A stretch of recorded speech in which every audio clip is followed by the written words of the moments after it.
All right, we got the most broken moves in fighting games. Oh, baby. With Ned Flanders in the center. We're counting down some of our favorite broken moves in fighting games. Insane damage. Turbo! I can't believe he did it. I cannot believe he did it. Oh boy. But thank God he was ready for the reaction Oh, anyway. dang. That was a game over. That's a rage Unblockable quit. setups. Sample. Oh, damn. And cheese out the wazoo. These are some of the most Oh, yeah. insane attacks of all time. So, without further ado, let's get started. Oh, yeah. I have engaged in many of these moves on my friends. To kick things off, we have King's Down Forward 1 from Tekken 1.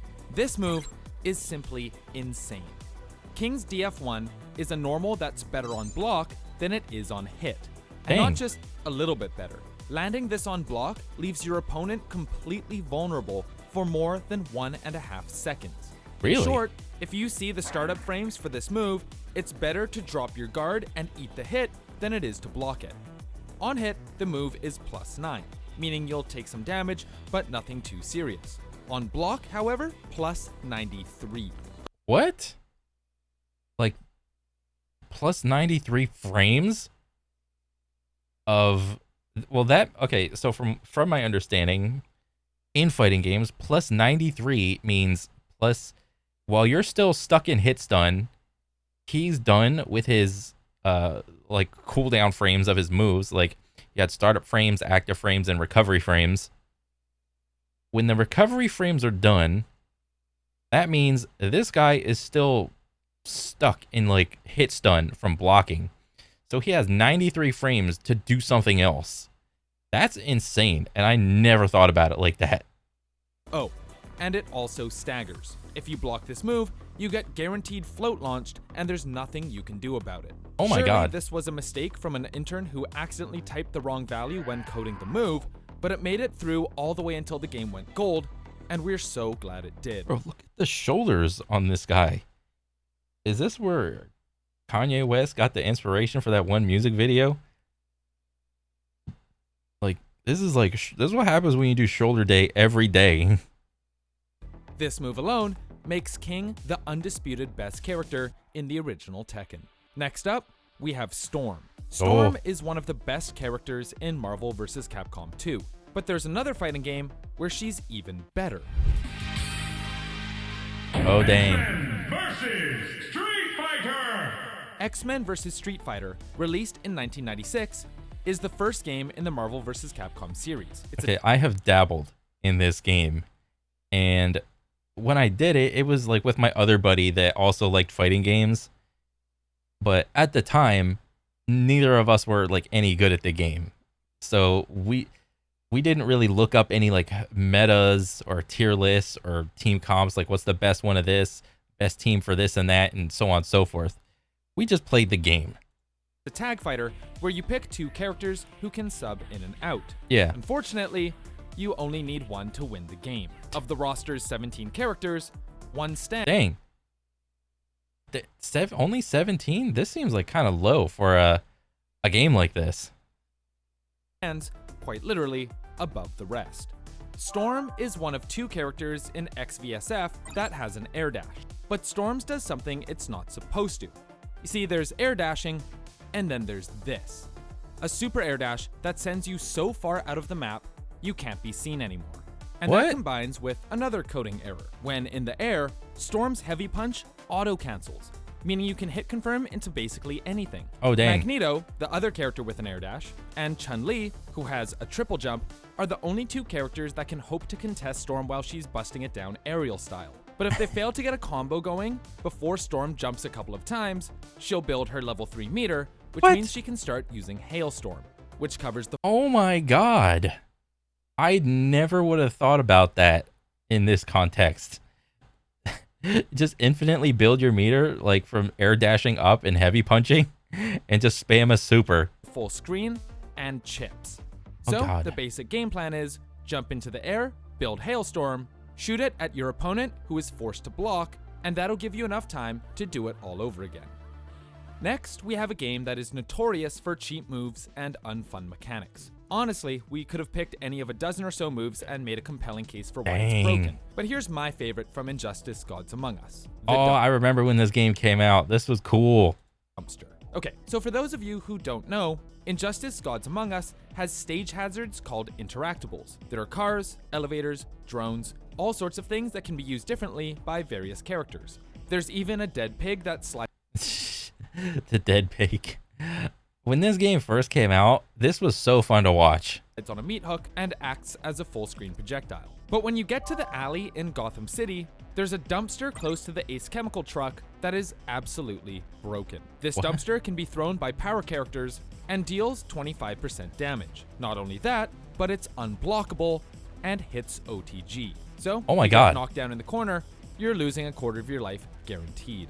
On most characters, the dumpster is a pretty good way to tack on some damage at the end of a combo, but with a character like Batman, this dumpster becomes a tool of absolute destruction. Okay, so it's like, it's within the brand.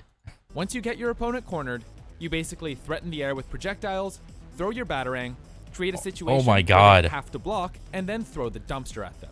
Rinse and repeat, and you've won the game.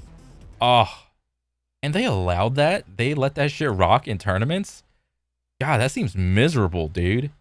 Like, a game like this where it has like weird interactions with like the background or the environment, it seems like it would do the games, for the game's long-term health, it would do it some justice to have like an option to turn these on or off. And I don't know if this game did have the option to turn like those off, or maybe there was like an environmental interact button dedicated, and it's like, it's just part of the game. Google is my name. But yeah, this is actually crazy. The dumpster from Injustice.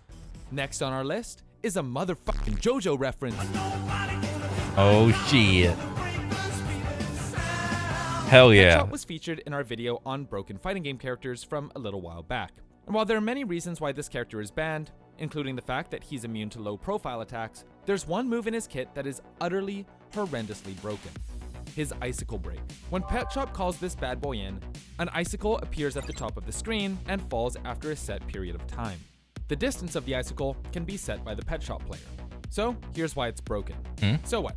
It's an overhead projectile, right? Wrong. First off, Pet Shop can set where the icicle appears based on what button he's holding. This means you can put it behind your opponent to cross them up. The icicle has to be blocked high, and while it's dropping, Pet Shop is fully actionable.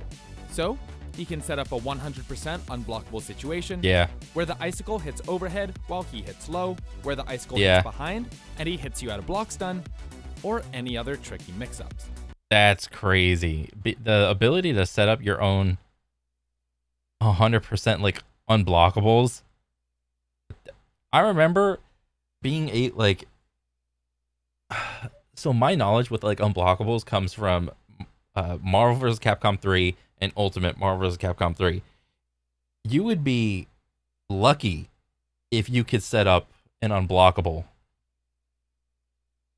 from like someone entering in like out of the air, you calling in your assist to put him in like hit stun, and either doing like a left right cross up or an up down cross up if they hit the ground.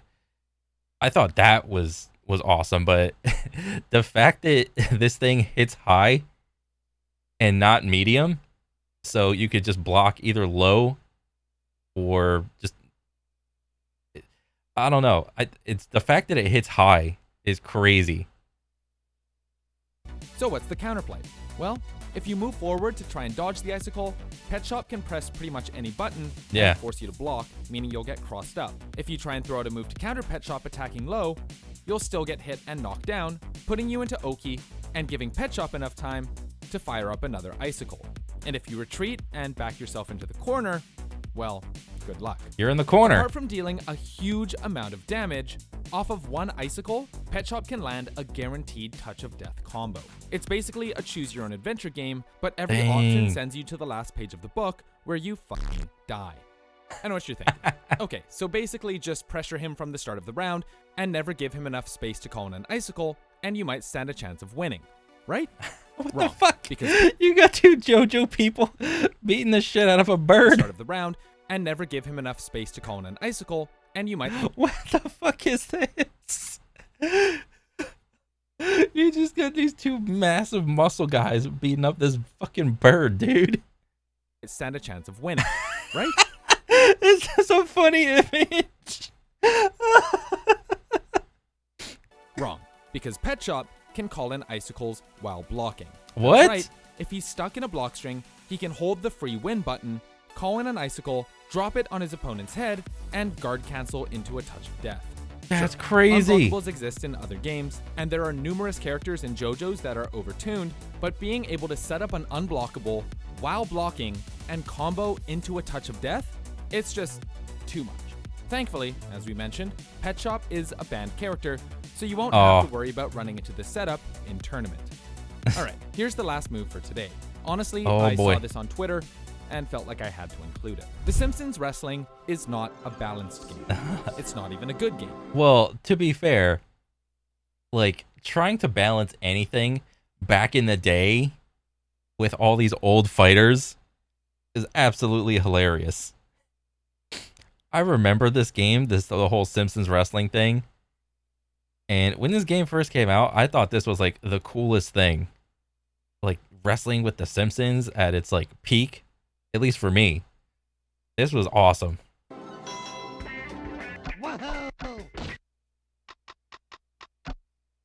It's Woohoo. insanely overtuned, with multiple characters having attacks, grabs, and setups that would be game-breaking in any other title. But one move rises above the rest. I'm absolutely gonna kick your keister. Ned Flanders, when he gets pinned, immediately resurrects with full health. Meaning What? he effectively has double the health of any other character in the game. He's basically Gil from Third Strike. Oh, Broken, God. right? Well, Ned's resurrect is his second best move. Flanders' best move is his high power attack, which calls upon God himself to smite his enemies. Oh my Flanders god. drops to his Again with the overhead projectiles, dude. knees, says a prayer, and 7 bolts of lightning streak down from on high. Bro, you're like a Pikachu that can call down like a thunder just anywhere. Utterly obliterating any non-believer standing in his way. This is the most damaging attack. Oh wait, and it keeps going? Like you do the prayer once and it goes? It disrupts enemies, meaning you can't be pinned while it's active. It can strike opponents who are knocked down, giving you a guaranteed pin. And even if an opponent is at full health, the lightning bolt will stun them, giving Ned enough time to land a grab, wait for them to get struck by the next bolt of lightning, and immediately re-grab them. Oh my Repeating god. Until he gets a full knockdown and pinning to win the round. But where's the fun in that? While your opponent is running around the ring trying to dodge lightning bolts, you call in a second round of lightning, doubling how many they have to dodge. Or It stacks? What the hell? Bro, the power of Christ, dude. Oh my god. I am a believer now. how about when you get a knockdown, you start spamming your projectile, homing Bibles, that lock them into a knockdown loop. Homing Bibles? The Bible's homing. This is so funny. Bro, it's like Ned was like the original like door-to-door like Christian person that would be like, have you heard about Jesus today? Or what did they say? Oh, how did it go? Have you taken the Lord as your savior today? Or whatever they say whenever they walk up to your door. Lightning is positively, abso-ding-dong-a-lootly game-breaking, and it's one of many reasons this stupid game is so beloved. Thanks for watching. What was your favorite move? Which one should we include in my our next God. list of broken fighting game moves? Let us know in the comments. My name's Jonah. See you next time. Oh my god, that was so funny. This video is made possible thanks to our wonderful patrons. Nice.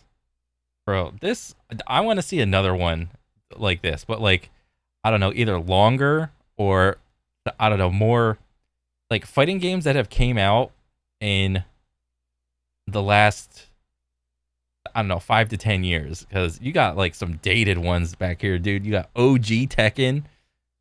Like, some of them were like kind of newer-ish. Ish. I was not expecting the Ned Flanders That was out of left field, and that was funny. Oh my god, that is so funny, dude. But yeah, I would love to see like another video like this. I mean, me personally, you got to have some Smash in there. You got to have some what do you call it? MVC, Ultimate MVC. Tekken.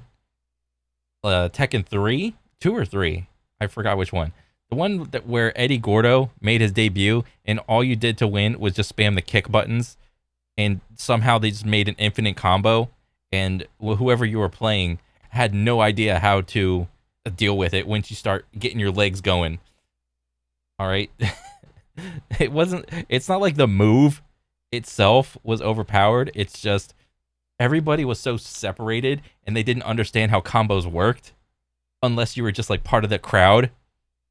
Like just normies playing Tekken 3 with Eddie Gordo, it's just spam the 2 kick buttons until a combo comes out and then you're good. But yeah, dude, I like this video. I want to see some more. This was funny as hell. Oh man, good stuff. All right, that's pretty much it for me. I'll take it easy, guys. I'll see you on the next one. Later.